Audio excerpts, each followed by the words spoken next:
മനുഷ്യപരിണാമത്തിൻ്റെ ഒരു വലിയ സീരീസിലേക്ക് എല്ലാവർക്കും സ്വാഗതം. 13 എപ്പിസോഡുകൾ അടങ്ങുന്ന ഈ സീസണിലെ രണ്ടാമത്തെ എപ്പിസോഡാണിത്. കഴിഞ്ഞ എപ്പിസോഡിൽ ആഫ്രിക്കയിലെ മനുഷ്യപരിണാമത്തിൻ്റെ തെളിവുകളെക്കുറിച്ച് നമ്മൾ കണ്ടു. ഈ ചാനൽ ഇതുവരെയും സബ്സ്ക്രൈബ് ചെയ്തിട്ടില്ലെങ്കിൽ ഇപ്പോൾ തന്നെ സബ്സ്ക്രൈബ് ചെയ്യുക. ഒരു വീഡിയോയും മിസ്സാക്കാതിരിക്കാൻ ഇപ്പോൾ തന്നെ ബെൽ ബട്ടൺ അമർത്തി വയ്ക്കുക. ഈ എപ്പിസോഡിൽ ആഫ്രിക്കയിലെ മറ്റ് ജീവജാലങ്ങളുമായി മനുഷ്യൻ്റെ ബന്ധം എന്താണ് എന്ന് നമുക്ക് കാണാം. മനുഷ്യൻ ഏത് ജീവിയിൽ നിന്നാണ് പരിണമിച്ചിട്ടുള്ളത്? മനുഷ്യൻ്റെ പരിണാമം ആദ്യത്തെ ഏകകോശ ജീവിയിൽ നിന്നൊക്കെ വിവരിച്ചു തുടങ്ങാമെങ്കിലും ഇത് മനുഷ്യപരിണാമത്തിൻ്റെ സീരീസ് ആയതുകൊണ്ട് മനുഷ്യൻ ഉൾപ്പെടുന്ന കുടുംബത്തിൽ നിന്ന് നമുക്ക് വിവരണം ആരംഭിക്കാം. ഹോമിനിഡേ എന്നറിയപ്പെടുന്ന ആൾക്കുരങ്ങുകളുടെ കുടുംബത്തിലാണ് മനുഷ്യനെ ഉൾപ്പെടുത്തിയിട്ടുള്ളത്. പോങ്കോ, ഗൊറില്ല, പാൻ, ഹോമോ എന്നീ ജനുസുകൾ അടങ്ങുന്നതാണ് ഈ ഹോമിനിഡേ കുടുംബം. ആൾക്കുരങ്ങുകളുടെ കുടുംബം ആയതുകൊണ്ട് മനുഷ്യനെ ഇപ്പോഴും ഒരു ആൾക്കുരങ്ങായിട്ടാണ് കണക്കാക്കുന്നത്. എന്തടിസ്ഥാനത്തിലാണ് മനുഷ്യനെ ഒരു ആൾക്കുരങ്ങായിട്ട് കണക്കാക്കുന്നത്? ഇതിന് പ്രധാനപ്പെട്ട 2 തരത്തിലുള്ള കാരണങ്ങളാണുള്ളത്. ഒന്ന് ജനിതകശാസ്ത്രത്തിൽ നിന്നുള്ള കാരണങ്ങൾ, 2 ശരീരഘടനയുമായി ബന്ധപ്പെട്ട കാരണങ്ങൾ. ഈ എപ്പിസോഡിൽ ശരീരഘടനയുമായി ബന്ധപ്പെട്ട 10 കാര്യങ്ങളാണ് ഞാൻ പറയുന്നത്. ഈ പറയുന്ന ലക്ഷണങ്ങൾ നിങ്ങൾക്കുണ്ടെങ്കിൽ നിങ്ങളെ ഒരു ബോണഫൈഡ് എയ്പ്പ് അല്ലെങ്കിൽ ആൾക്കുരങ്ങായിട്ട് കണക്കാക്കാവുന്നതാണ്. ഒന്നാമത്തേത് ശരീര വലുപ്പവുമായി കമ്പയർ ചെയ്യുമ്പോൾ വലിയ മസ്തിഷ്കമുള്ള ജീവികൾ. 2 ബൈനാക്കുലർ ആൻഡ് സ്റ്റീരിയോസ്കോപ്പിക് വിഷൻ, അഥവാ മുന്നിലേക്ക് നോക്കിയിരിക്കുന്ന കണ്ണുകൾ.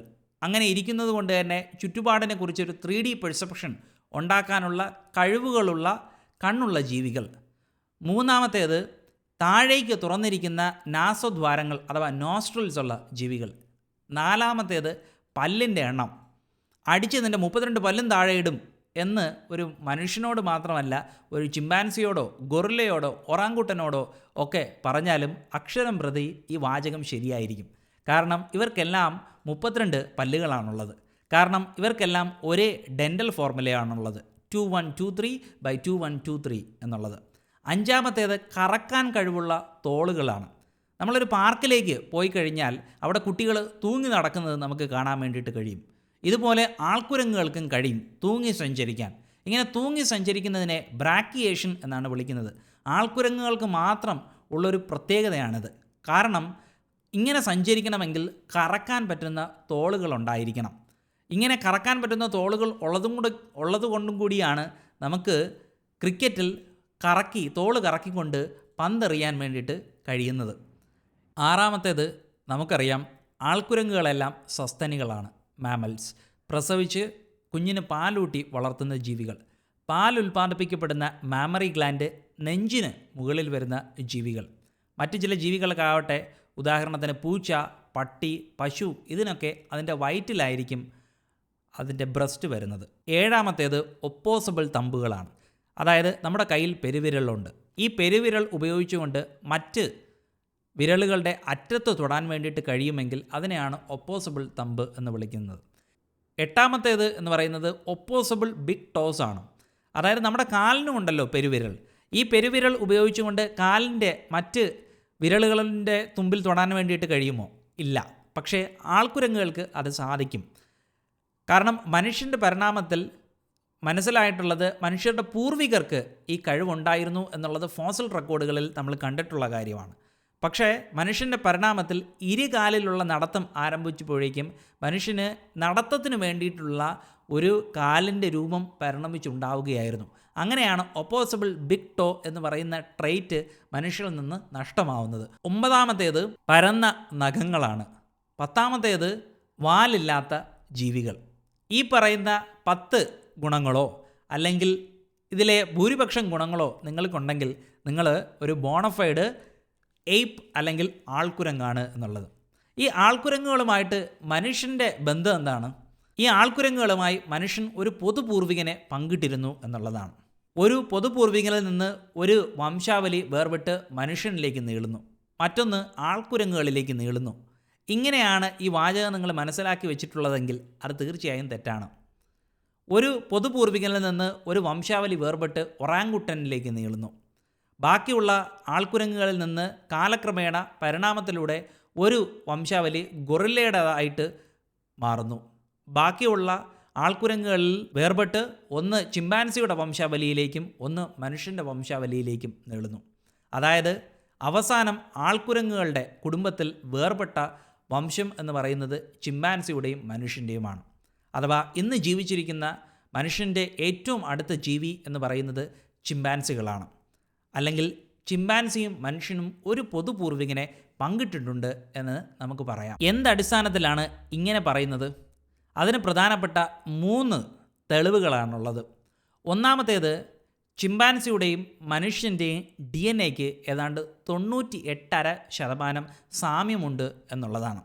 മനുഷ്യൻ്റെയും ചിമ്പാൻസിയുടെയും DNA-യിൽ 100 കോടിയിലധികം, 200 കോടിയിലധികം, 300 കോടിയിലധികം അക്ഷരങ്ങളാൽ നിബിഡമായിട്ടുള്ള ഒരു തന്മാത്രയാണ്. അത്രയും വലിയൊരു തന്മാത്രയിൽ 98.5% സാമ്യം ഉണ്ടാവണമെങ്കിൽ ഇവ ഒരു പൊതുപൂർവികനെ പങ്കിട്ടെങ്കിൽ മാത്രമേ സംഭവിക്കൂ എന്നുള്ളത്. രണ്ടാമത്തെ തെളിവ്, ആൾക്കുരങ്ങുകളുടെ 2 ക്രോമോസോമുകൾ കൂടിച്ചേർന്നാണ് മനുഷ്യൻ്റെ 2ാമത്തെ ക്രോമോസോം ഉണ്ടായിട്ടുള്ളത്. നമുക്കറിയാം, ആൾക്കുരങ്ങുകളുടെ കുടുംബത്തിൽ ക്രോമോസോമുകളുടെ എണ്ണം 48 എല്ലാവർക്കും. അഥവാ 24 പെയറുകളാണ് മനുഷ്യനൊഴികെ. മനുഷ്യന് 23 ജോഡികളും അല്ലെങ്കിൽ 46 ക്രോമോസോമുമാണ് ഉള്ളത്. ഈ ആൾക്കുരങ്ങുകളുടെ ക്രോമോസോമിന് പേരുകൾ കൊടുത്തിട്ടുണ്ട്. ക്രോമോസോം 1, ക്രോമോസോം 2, 2A, 2B, 3, 4, 5, 6, 7 അങ്ങനെ തുടങ്ങി 22 വരെ, പിന്നെ XY. അപ്പോഴേക്കും 24 ക്രോമോസോമായി. ആൾക്കുരങ്ങുകളിലെ 2A, 2B എന്നീ 2 ക്രോമോസോമുകൾ ഫ്യൂസ് ചെയ്യപ്പെട്ടുകൊണ്ട് കൂടിച്ചേർന്നുകൊണ്ടാണ് മനുഷ്യനിലെ ക്രോമോസോം 2 ഉണ്ടായത് എന്ന് ഇന്ന് ജനിതക പഠനങ്ങൾ കാണിക്കുന്നു. അങ്ങനെ കൂടിച്ചേർന്ന ആ ഭാഗം നമുക്ക് മൈക്രോസ്കോപ്പിലൂടെ കാണാൻ വേണ്ടിയിട്ട് കഴിയും എന്നുള്ളതാണ് ഏറ്റവും ഇൻട്രസ്റ്റിംഗ് ആയിട്ടുള്ള കാര്യം. മനുഷ്യനും ചിമ്പാൻസിയും ഒരു പൊതുപൂർവികനെ പങ്കിട്ടിരുന്നു എന്നുള്ളതിൻ്റെ കാണാൻ പറ്റുന്ന ഒരു തെളിവാണ് മൈക്രോസ്കോപ്പിലൂടെ ഈ ഫ്യൂഷൻ ഏരിയ നമുക്ക് കാണാൻ പറ്റുന്നു എന്നുള്ളത്.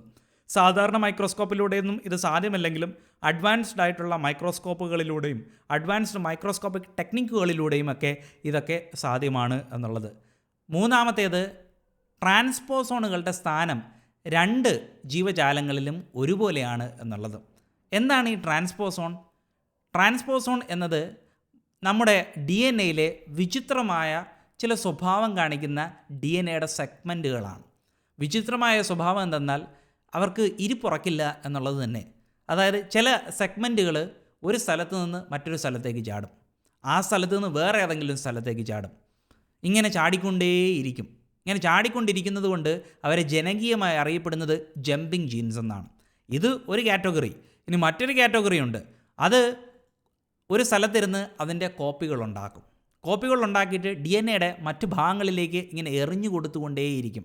അങ്ങനെ എറിഞ്ഞു കൊടുക്കപ്പെടുന്ന ഈ DNA കഷ്ണങ്ങൾ ഓരോ DNA-യുടെ ചില ഭാഗങ്ങളിൽ വീഴുകയും അവിടെയുള്ള DNA-യുമായി കൂടിച്ചേരുകയും ചെയ്യും. ഇങ്ങനെ പല ഭാഗങ്ങളിൽ കൂടിച്ചേർന്നുകൊണ്ടേയിരിക്കും.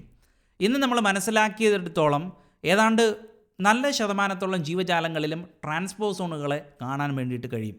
ചിമ്പാൻസിക്കും ട്രാൻസ്പോസോണുണ്ട്, മനുഷ്യനും ട്രാൻസ്പോസോണുണ്ട്. 2 ജീവികളിൽ ട്രാൻസ്പോസോണുകൾ ചാടുമ്പോൾ അത് അവസാനിക്കുന്നത് ഒരേ സ്ഥാനമാവാൻ ഉള്ള സാധ്യത എന്ന് പറയുന്നത് വളരെ വളരെ വളരെ കുറവാണ്. പ്രത്യേകിച്ചും ഒന്നിലധികം ട്രാൻസ്പോസോണുകൾ ചാടുകയാണെങ്കിൽ, ആയിരക്കണക്കിന് ട്രാൻസ്പോസോണുകൾ ചാടുകയാണെങ്കിൽ എല്ലാ ട്രാൻസ്പോസോണുകളുടെയും സ്ഥാനം 2 ജീവികളിലും ഒരുപോലെയാണെങ്കിൽ നമുക്ക് ഒരു കാര്യം ഉറപ്പിക്കാം: ഈ 2 ജീവജാലങ്ങളും ഒരു പൊതുപൂർവികനെ പങ്കിട്ടിരുന്നു എന്നുള്ളത്. പൊതുപൂർവികനിൽ ട്രാൻസ്പോസോൺ ഉണ്ടായിരുന്നു, അത് അതിൻ്റെ ഇഷ്ടത്തിനനുസരിച്ച് ചാടിക്കൊണ്ടിരുന്നു. ആ പൊതുപൂർവികൻ 2 വംശമായി വേർപെട്ടപ്പോഴേക്കും അത് ചാടിയിട്ടുള്ള സ്ഥാനങ്ങൾ ഒരുപോലെ 2 കൂട്ടർക്കും കിട്ടിയിട്ടുണ്ട് എന്നുള്ളതാണ് ഏറ്റവും പ്രധാനപ്പെട്ട കാര്യം എന്ന് പറയുന്നത്.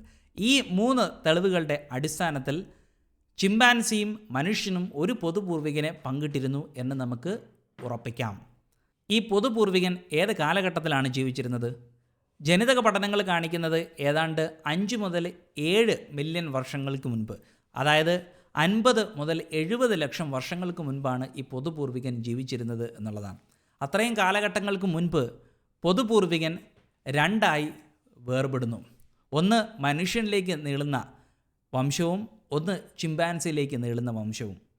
അങ്ങനെ നീണ്ട 2 വംശങ്ങളിൽ അപ്രതീക്ഷിതമായ വിശ്വസിക്കാനാവാത്ത ഒരു പ്രതിഭാസം നടക്കുന്നു. ഇങ്ങനെ വേർപെട്ടു പോയ 2 വംശങ്ങൾ വീണ്ടും കൂടിക്കലരുന്നു. അവയ്ക്ക് സങ്കര ഇനങ്ങളുണ്ടാവുന്നു. ആ സങ്കര ഇനങ്ങളിൽ വീണ്ടും പരിണാമം സംഭവിച്ച് അവ വീണ്ടും 2 വശങ്ങളിലേക്കായി 2 വംശങ്ങളായി വീണ്ടും വേർപിരിയുന്നു. അങ്ങനെ പൊതുപൂർവികങ്ങളിൽ നിന്ന് 2 വംശങ്ങളായി വേർപിരിയുമ്പോൾ ചിമ്പാൻസിയിലേക്ക് നീണ്ട വംശാവലിയിലെ എല്ലാ അംഗങ്ങളെയും വിളിക്കുന്ന പേരാണ് പാനിൻ. മനുഷ്യനിലേക്ക് നീണ്ട വംശാവലിയിലെ എല്ലാ അംഗങ്ങൾക്കും കൊടുത്തിട്ടുള്ള പേരാണ് ഹോമിനിൻ. നമ്മൾ കേട്ട് പരിചയിച്ചിട്ടുള്ള നിയാൻഡർത്തലും ഡെനിസോവിയനും ഹൈഡൽബർജൻസിസും ഇറക്റ്റസും ഫ്ലോറസിയൻസിസും ഒക്കെ തന്നെ ഹോമിനിന് ഉദാഹരണങ്ങളാണ്. ഇതാണ് 2ാമത്തെ എപ്പിസോഡിൻ്റെ അവസാനം. 3ാമത്തെ എപ്പിസോഡിൽ ഈ ഹോമിനിൻസ് എങ്ങനെയാണ് പരിണമിച്ചതെന്നും അത് മനുഷ്യനിലേക്ക് എങ്ങനെയാണ് എത്തിയതും എന്നുള്ളതിനെക്കുറിച്ചിട്ടായിരിക്കും നമ്മൾ ചർച്ച ചെയ്യാൻ പോകുന്നത്. ഇതുവരെ കേട്ടിരുന്ന എല്ലാവർക്കും നന്ദി രേഖപ്പെടുത്തിക്കൊണ്ട് അവസാനിപ്പിക്കുന്നു.